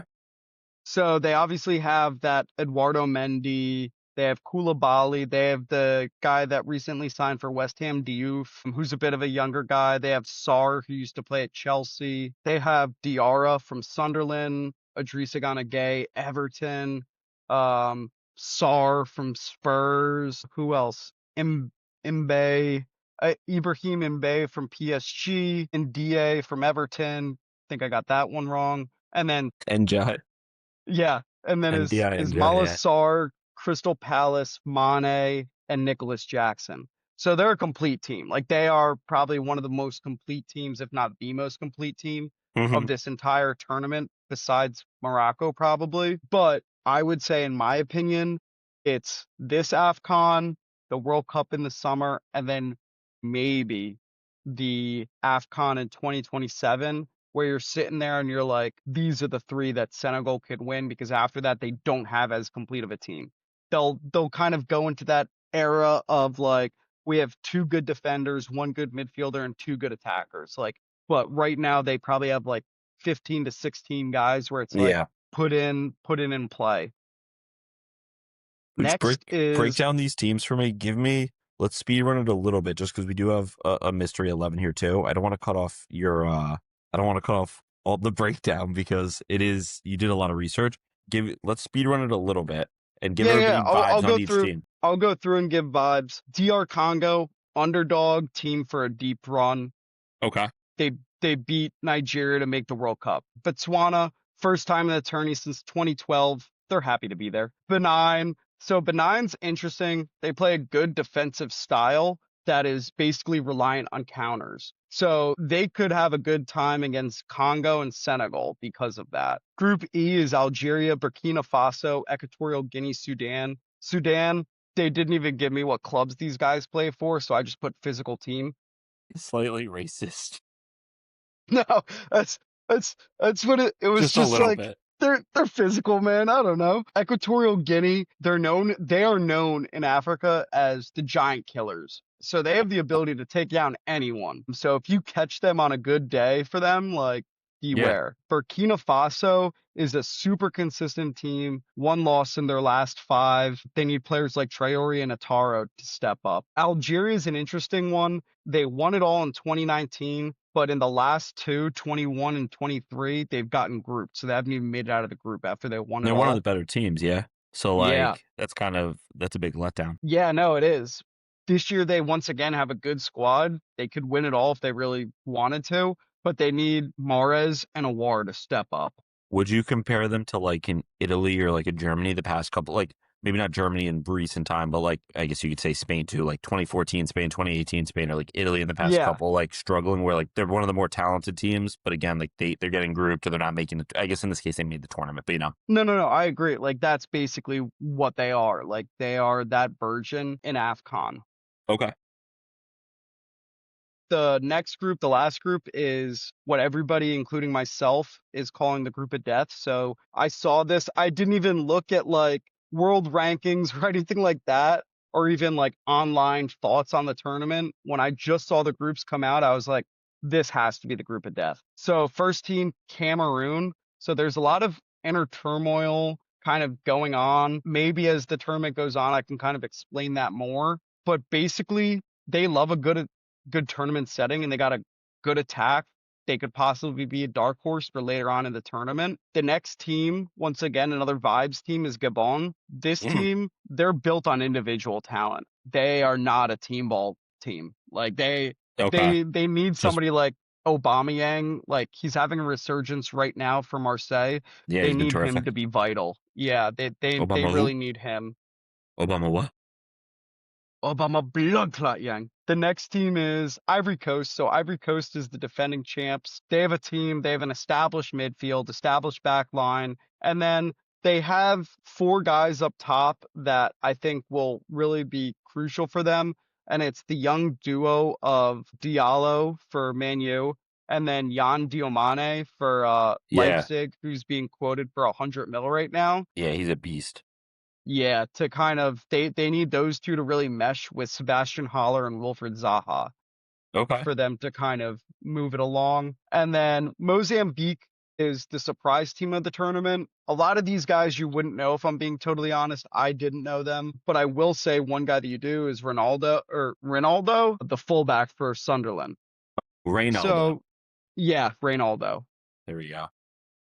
So I'll just finish it with I did my whole predictions, all of that. You can sign on to my Patreon to kind of see my full breakdown in my Excel sheet, but I'll just go to my semifinals. So I had Senegal versus Algeria, and then Ivory Coast versus Nigeria. I think those 4 to me. I don't think, like I said, I don't think Morocco will go through. It's been 20 years. It's going to be another 2. I think the final will end up being Senegal versus Nigeria. Once again, Ivory Coast. Don't think there's going to be a back-to-back winner. And then Senegal versus Nigeria in the finals. I think Senegal, like I said, they're the opposite of Belgium. They can actually win tournaments. Shown it before in 2021. I think they win it all. I think that's my team, Senegal. The only other thing I would say is my surprise team of the tournament would be DR Congo. I think DR Congo gets to the quarterfinals. I don't know if that's really a surprise because they came in 4th last year. Yeah. But I think a lot of people, even for the World Cup in upcoming in 2026, are really counting out Congo. I think they're just looking at that as like, oh, that's a throwaway, like 3 points when I have them in my group. They're a really good team. Like they are honestly a very good team. Even in the World Cup, I think they might get like through the group stage.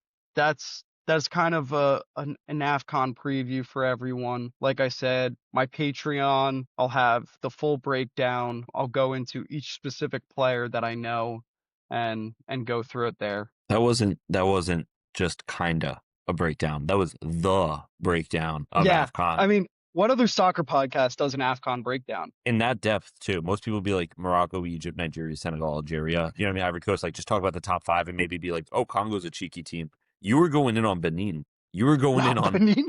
On Comoros. Don't count out Benin. Ethan, do not count out Benin. Benin is a team that could play spoiler. I can't wait. Pucc is going to be giving us kind of reports weekly on this about what the game's going on. I'm going to do my best to watch it, too. Maybe we'll even have some cheeky tenors. We can't watch, by the way. Why? The brother, they don't broadcast it in the US. You got to What? log on to like some like random guy streaming it on Twitter. I'm not lying. That's how I There's- watched the 2023 AFCON. I looked it up already. It's not on Paramount. It's like not anywhere. They got to be on something, Pooch. No, it's not. It's not on anything. But is AFCON broadcasted? So you can be like Paramount. BN Sports. You Don't watch. have BN. Okay, so it's not that you can't watch it. It's just that you can't watch it. There's a difference in that. No, I can watch it because some random dude is going to be having Mozambique versus Ivory Coast at 3 a.m, and I will be up watching. Wait, is that what time the games are on? I don't know. Okay. Well, you're They're supposed to know. on 9 a.m, 12 p.m, 3 p.m, 7:30, 10, 12:30, 3. So basically normal time for us. Okay. Pretty good. Yeah, it's pretty good. All Also, right. yeah, by the way, I'm looking right now on FootMob. It's only the first round basically that's on TV. Once you get to December 24th and onward, there is no TV symbol next to any of this. So I'm going to look that up Might again. just not be scheduled yet. Yeah, I'm going to look it up again. If I look it up again and I find it, what are you going to do, Pooch? Gonna watch on some random Twitter account. That's what I'm gonna do. I think you prefer it. All right. I actually have I something do. fun. I have something fun we'll do here. And I have a lot more questions for Pooch, but we do have a Mystery 11 we want to get into. And AFCON's going to be going on, so I think we'll get into it. So, Pooch, I'm going to give you first dibs here. Have you already selected a team that you were like kind of backing through AFCON? Like that's your team. Maybe not who you Like- think is going to win, but you're backing to win it. Yeah, I mean, when I was going through, I mean, I'm a big Burkina Faso fan. Okay. Well, I didn't say they're my squad. I know we got to keep it moving, but I do. Screw it. Actually, no, DR Congo. I love DR Congo. Okay. Never mind. I All can't. right. Yeah, DR Congo. That's my boys. Personally, I'm not going to pick. I have a random wheel generator here that's going to pick my Africa Cup team of Ooh. nations. And I think, Owen, are you going to pick a squad or do you want to also spin it? Yeah, that wheel's talking to me. Yeah. Ooh. All right. I'm going to What's it spin it. saying? Here we go. To be fair, like I could get Congo here too, and I'll be happy to do that with you. You know what I mean? It's just I don't want to pick. Yeah, Congo's a No. baller team. Wait, this wheel had Mauritania. Are they in the tournament? Nope, not in the tournament. What the hell? Delete. All right, we spin that motherfucker again. Maybe this is an old wheel. I can't tell. Ooh, Pooch, Might it's be from coming. 2023. Zambia. I'm Zambian. Oh, have fun and get group, brother. All right. That's- Let me close this. Here we go. Let's see it for Owen. This is your nationality. Tunisia. all right. So you Oh, heard it that's a here good first. one. Yeah, so what do we got? We got Tunisia, we got Zambia, and then Pooch will be DR Congo. Yeah. Also, who- Ethan, Yeah. Zambia has Paxton Daka, so you're good. Well, let's go. I'm going to get a kit. Am I good? You had What's it- Tunisia? Yeah. Yeah, you have. Oh my God, our first game tomorrow is a friendly at 10 a.m. Pooch, Zambia versus DR Congo. Oh, that's gonna be all. That's for all the marbles right there. You are good, Owen. You have Sikri for Frankfurt. He's on them. There's also a guy from Celtic. I'm not gonna try and pronounce his last name. Don't you but have he's on that Majiri, team. Hannibal? Because you're Tunisia? Yeah. Right? Yep. Hannibal's on Tunisia. Should I get No, a pot Tunisia's a some good squad. Tunisia's a good squad. Let me see their logo. Let's talk about like. Oh yeah. That is tough. I've actually seen that just like the past World Cups. I'm rocking with Zambia, bro. I am totally rocking with Zambia. I don't know. I mean, maybe if one of our three teams win the whole thing, will the other two guys pitch in to buy a jersey for the guy? Oh, no doubt. Yeah, I think that's fair. 100%. All right. 100%. Or that, or maybe an all expenses paid trip there to their. Yes. Actually, I would love that. I would love to go to the DR Congo.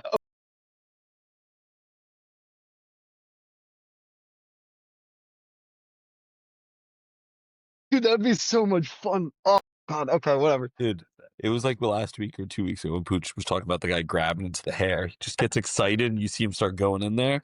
Oh my God. By the way, I watched that video like 4 times a day for like the next like 3 days after you. It made you sick, huh? Fight him. Yo. All right. Well, we are going to move on. Pooch, first up, just want to say a big thank you there. That was an awesome AFCON preview. That took a lot of work out of Pooch and a lot of like research. Obviously, some of it's a passion project, but he Oh, it's literally, all passion project, bro. Some of it. regardless, Pooch put the time in. He'll be kind of our correspondent here for AFCON. I don't know. Maybe I'll get into like Oceania Cup when that comes around or something and repay the That'd be favor. sick. That being said, we're going to wrap up here with a quick Mystery 11. Before we do so, let's give a quick shout out to True Classic. Their t-shirts are designed to fit real bodies, snug in the arms, relax through the waist, so you look put together without trying. The fabric's super comfortable, holds up over time, and honestly, just makes getting dressed easier. I wear it every day. I know Pucc, he likes it as well. It's made for real men bodies like ourselves. Owen, you thinking about some True Classic? Always. Yeah, Owen's working on his real man body soon. He didn't like that. Check him out at trueclassic.com and use code ClassesPerm to save 15%. That's right, ClassesPerm to save 15%. It's going to be a fit the ladies love. It's going to be a fit that you love. Snugs the arm. It feels like a hug, but not too tight of a hug where, your belly's protruding. Maybe that's just a me problem. I don't know. All right, let's move into the Mystery 11. The way we're going to do it now, we've heard your feedback. We understand it was a little tough when me and Pucc both just saying names and the viewers trying to, not the viewers, but the listeners trying to figure out the connection. It's hard to remember. So me and Pucc have actually decided to tie our bandanas together. It's like the Bloods and the Crips linking up, and we are actually going to go against Admin Owen. So Admin Owen will be coming up with the Mystery 11, and Pucc and I will be going back and forth guessing. Here's what I did want to talk about. We should have probably done this in the pre-production meeting that we always have, which is usually us sitting here and bullshitting while I fix the mic. Do we want to make it where it's me versus Pucc going back and forth? No. Team. Team. Okay. Wow. So yeah, Team. we are ganging up on Owen. Owen, you ready? Yeah, I'm ready. Okay. So I'm not going to look at Owen. I'm trying to avoid Owen's screen. Turn You that. could read this though from this angle and that distance. That would be impressive. Do you think you could? I'm a savant. Yeah, I can read Okay, your screen right now. All right, get away then. All right, Pucc, here's the other thing I was thinking. Do we want to go you pick, I pick, or do we want to like console on every pick? Do you get what I'm trying to say? I mean, I guess yeah, we'll console. Yeah. we could discuss a bit. I Yeah. may just go rogue and just throw out one every once in a while, but Fair enough, brother. Fair enough. All right. I'll throw it to you. Let's start with the position. What do you think? We're going like 4-3-3, 4-4-2. No, I've gone with a 5-3. Oh my God. okay, 5-3-2. interesting. I'll take the left center back. The left center back. I'm gonna write this down as we go. That would be Gabriel Gudmundsson. Gudmundsson, The guy from Leeds. Leeds, and what is he, Swedish? Yeah. Okay. Pucc, you got a guess here? Really difficult to spell names. Don't worry, I got it. I already put it in. Oh, wow. What did he do? He guessed that the team was difficult to spell. Name. Oh, I thought he was trying to spell the name into Google or something. My bad. All right. Good shout. Do we want to stay on the defensive trend and see if we can find a link between the center backs, maybe? I feel like that might be a move, or do we want to go completely opposite and try to find like two separate positions to link? Awesome conversation with Pucc there. Good podcasting. He's just looking down. Wait. Are you awake? Are you awake? No. We're then you. Okay. Sorry. Let me move my So mic I was trying to text you and I didn't realize that you were talking to me. I thought you were talking to Owen. So I was on the side. I was on the side trying to text you, basically saying like, stop typing so close to the mic. I wasn't going to take the effort to post this YouTube video, and I think I'm now going to, so everyone can see Pucc looking down at his phone with a blank expression as I'm talking to him. We're not cutting that. That's awesome. No problem. Give me your striker. Give me one of your strikers. It doesn't matter. We're going to go with Rodrigo Muniz. Ooh. These are Leeds players, right? This guy was a Leeds player, Leeds striker, and I think he's also Fulham. Yeah, but he was a Leeds striker, and he's also Spaniard. Brazilian. Well, that changed. Was he a Leeds striker? No. I'm thinking of the other Rodrigo that played for Leeds. Yeah. Sorry. This is a Brazilian Fulham striker. Yes. Wow. Very similar to what I said. Like same vibe, just different team. All right. Maybe managed by South American coaches? Or am I you don't have thinking to guess after every. You don't have to throw in. Yeah, how about guess by South American coaches? That isn't. Oh, if you said what it is, I was like, damn, we got his ass. Okay, you're right. I guess we don't really have to guess every time. We can just guess as we go. All right, Pucc, you're up again. Are you awake this time? I'll take the center back. Center back. That would be Maxime Esteve. Okay, Burnley, right? Burnley Yeah. center back, left-footed. Oh. I think he's French. I mean, this feels he is. This feels like more recent players. Can I give a shout? Yeah. I don't want to say team of the season for the championship last year. Have they been team of the season players in the championship? Is that you asking me? Yeah, ever. Maybe. That's not the. Oh. It was like, Ethan. Good job, Ethan. That was a good one. Say that out loud. If you were about to say last season, I was gonna be like, no. Nunez played in the Prem. Like, no. All right, you're up, Pucci. Oh, no, I just get to went. pick. Yeah. You know what? Let's go goalkeeper. I think the goalkeepers tell you a lot. Goalkeeper. Smart. You're gonna learn a lot from that boy Bart Verbruggen. This is so interesting. So these guys are all like lower, not like lower, but like lower like mid-table players. Yeah, I feel like it's like this something to do with this season. Like, could they have been like a player of like all in the same team of the week? I mean, it's possible, but I also just feel like when are you going to see a player from Leeds, Burnley, Fulham, and Brighton who out? Like, especially center backs, Pucc, this year with the Prem? Yeah, Like, how many times has true. it not been an Arsenal? You know what I mean? That you're telling me that Yeah. these three all got in. 5 back is what's interesting because it's clearly a very defensive team.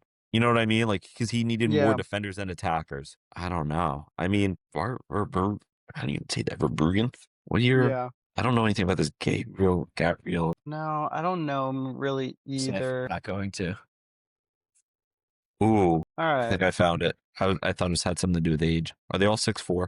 That was such a waste of a kid. That's cheeky though. I will All say right. that was actually my first idea. It Oh, was gonna height? be like players over like a certain height. Height? But I think you guys would get it super fast. It just depends what you do. If you do over like 6'5", it's like easy. But if you do like 6'1", But then that's also like not interesting because like Well, right. everyone's over 6'1". Yeah. All right, I just guessed goalkeeper Pucc. I'll take one of the center mids. There's 3, correct? Yeah, and your first one that's gonna be Josh Cullen. Woo! He's also on He plays Burnley. for Burnley. By the way, these guys they all have like a bunch of appearances. I'm not like absolute freaks. Oh, I thought you were trying to like give a hint. You're just saying that they all. Yeah. Okay. Yeah, What national? I'm assuming. I think he's English. Maybe a little Irish. Okay. He's dual national. It's not nationality though, Ethan. Yeah, Because if no, it was nationality, Owen would have just went English, not could be Irish. I must have looked up the wrong Josh Cullen because I just found a Filipino singer-rapper, member of the boy band SB19.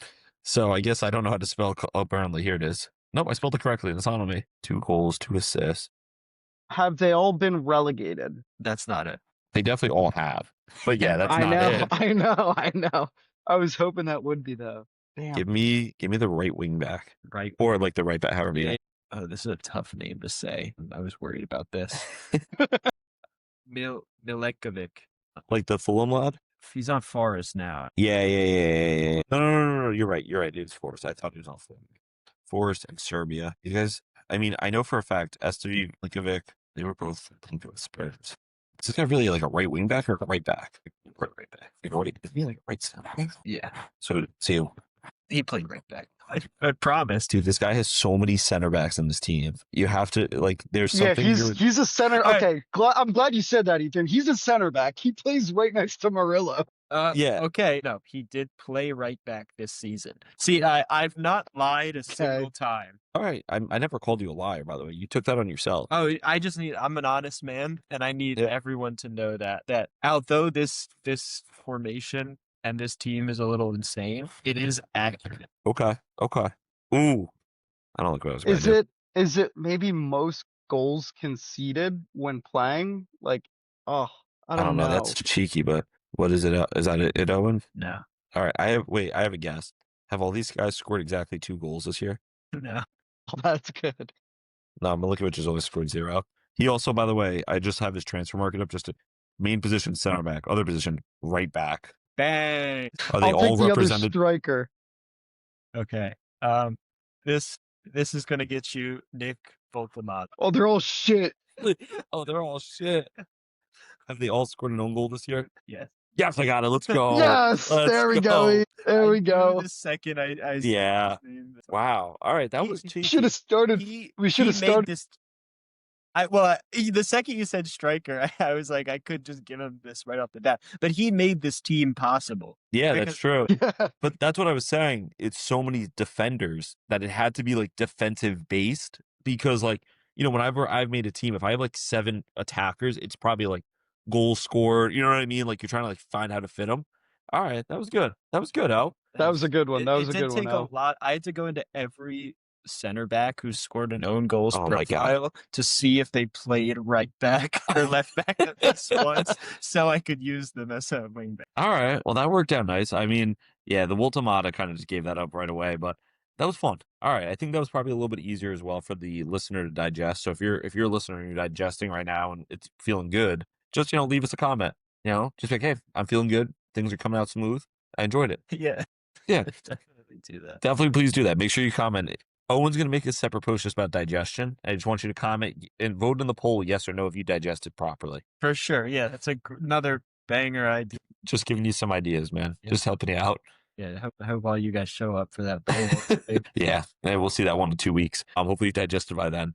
All right. I mean, I don't know. We got anything else cooking? Anyone got anything to get off their chest? Pucc, got anything that's been on your mind? I mean, you did kind of get a lot of the AFCON off your chest. Yeah, I've been waiting for that one. I've been pent up with the AFCON stuff. Really been taken away from my actual job a bit Good. because I've been doing a lot of research. But Good, yeah, no, okay. I feel Good. Oh, what's it like to be back? Feels good. Really happy to be back in this chair. Nice. All right. Owen, he said he was sick. He actually did. He went to Jerusalem. He went with Idaho. That's why the posts haven't been. So please take it easy on him in the comments, admin Owen. It's not an easy job being our admin and running the socials for us. I mean, you have me talking about Roma and the wolf with the little baby sucking its nipples or something. He's got to handle all that. Yeah, I mean, we talk about like soccer for like maybe like 5 straight minutes, and then it's about 47 minutes of nonsense. So it does make it tough to. I mean, 90% of the clip ideas I've wrote down through this episode, there's 2 about like playing. Hey, but you know what? We left this episode, right? Obviously, a couple of good laughs. I learned a lot about AFCON, more than I ever thought as well. Me and, we might have a new team. Right. We might. I mean, we're going to sleep on it. We'll find a cool way to announce our allegiances one way or another. And Pucc, lead us out, brother. ladies and gentlemen, it's been real. It's been fun. Class is permanent.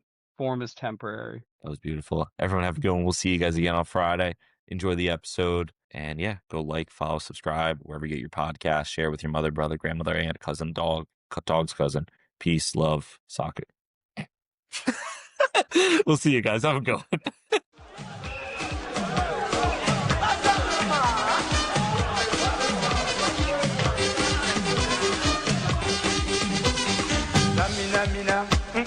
Waka waka zamina mina sangalewa anawam zamina mina